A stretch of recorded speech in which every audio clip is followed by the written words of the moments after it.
দুনিয়ায় যত মধুর মধুর খাবার গাছে ধরলো টাকা কিন্তু ভাই গাছে ধরে আপনারা কষ্ট করে পরিশ্রম করে ইনকাম করে লইতে হইব। মাগার একখান জিনিস আছে যে জিনিসটার জন্য আপনার গাছও লাগান লাগবে না আর কোনো কষ্ট করা লাগবে। এটা হইছে মানুষের খোসা মারিয়া কথা। এই ধরেন আমি এবার বাড়িতে যাওয়ার পরে আমাকে আমার আত্মীয় স্বজনের মধ্যে কিছু কিছু মানুষ আছে আমারে খোসা মারিয়া বলছে আমি নাকি আমার শ্বশুরের চাইতে অনেক বেশি টাকা ইনকাম করি। তখন বিশ্বাস করেন তাদের মুখের উপর আমার অনেক কিছু বলতে মন চাইছে, কিন্তু তারপর আমি মনে মনে আলহামদুলিল্লাহ কইছি। কারণ এই জিনিসগুলো কইতে বলতে শুনতে তাকে কোনো কিছুই লাগে না, কোনো পরিশ্রম লাগে না। কিছু কিছু মানুষের এত চুলকানি যে আমি কত টাকা ইনকাম করে, আমি এত টাকা ইনকাম কিভাবে করি বা আমি কেমনি কি করি। বিশেষ করে খোসামূলকের কথার মধ্যে আরেকটা জিনিস আছে, আমি নাকি আমার শ্বশুরের চাইতেও বেশি টাকা ইনকাম করি। আলহামদুলিল্লাহ যাই করি না কেন আল্লাহর রহমতেই করি। কিন্তু এই মানুষটাই যখন আমি কোনো কিছু না করতাম, ইনকাম না করতাম, অসহায় অবস্থায় থাকতাম, তখন আমারে কিন্তু টানা মারতেও তারা দ্বিধাবোধ করতো। আমাকে দুনিয়ার খেলা আর সমাজের মাইর এইসব মানুষের কথা যত আপনি কইবেন ততই আপনার দিন ফুরাই যাবে, কিন্তু আপনার মনের আবেগ আর কষ্টগুলো জীবনও ফুরাইবে। একটা কথা না কইও থাকতে পারতেছি না, যখন আমি প্রথম বরিশালে শোরুম দিছি তখন বিশ্বাস করবেন কিনা জানি না,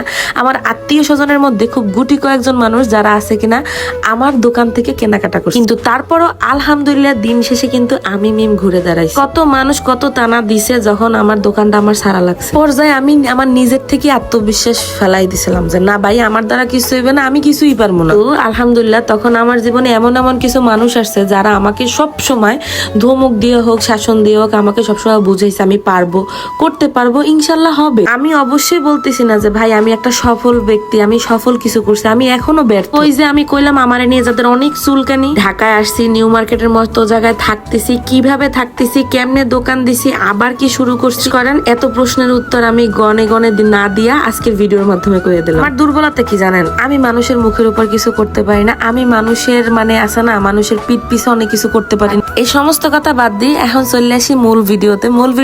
আজকের ভিডিওতে আপনারা অলরেডি দেখতে লাইছেন যে আমি অনেক কিছু কেনাকাটা করছি। মূলত আনলে আমার লাইভের রুমের জন্য একটা সুন্দর করে আমার স্বপ্নের মতো করে আমি একটা লাইভের রুম সাজাইতেছি। এটার ফাইনাল লুক কিন্তু অবশ্যই আপনারা দেখার জন্য প্রস্তুত থাকেন। শেষ করেন এরকম ঘুরতে যাবো কিন্তু টুকিটাকে খাবার খাবো না, এটা কিন্তু আমার দ্বারা হইবে না। আমার কথা একটু একটু শপিং করবো কিন্তু ভরপেট খাওয়ান দাওয়ান থাক। সাথে ভাই মহিলা মানুষ বললে কথা, যখন কোনো কিছু দেখে তখন পরানটা যেন আটকেই যায়। তারপর কি সবকিছু সংসারের জন্য থুকু লাইভের রুমে লেগে কেনাকাটা করে বাসার উদ্দেশ্যে রওনা দিতেছি। আজকের ভিডিওতে আমি অনেক কিছু কইয়া লাইছি, কেউ কিছু মনে করেন না, কিন্তু এটাই সত্যি কথা, যখন আপনি দুর্বল থাকবেন, যখন আপনি অসহায় থাকবেন তখন আসলে আমরা দেখার মতো কেউ থাকবে না। কিন্তু যখন আপনি ভালো একটা পর্যায়ে যাবেন, যখন আপনি মোটা অঙ্কের টাকা ইনকাম করবেন, তখন মানুষের আসল খেলা শুরু হইবে। তো বান্ধবীরা আজকের মতো কিন্তু ভিডিওটা এই পর্যন্তই ছিল। দেখা হবে নেক্সট ভিডিওতে, সেই পর্যন্ত অপেক্ষায় থাকেন আমার লাইভের রুম দেখার জন্য।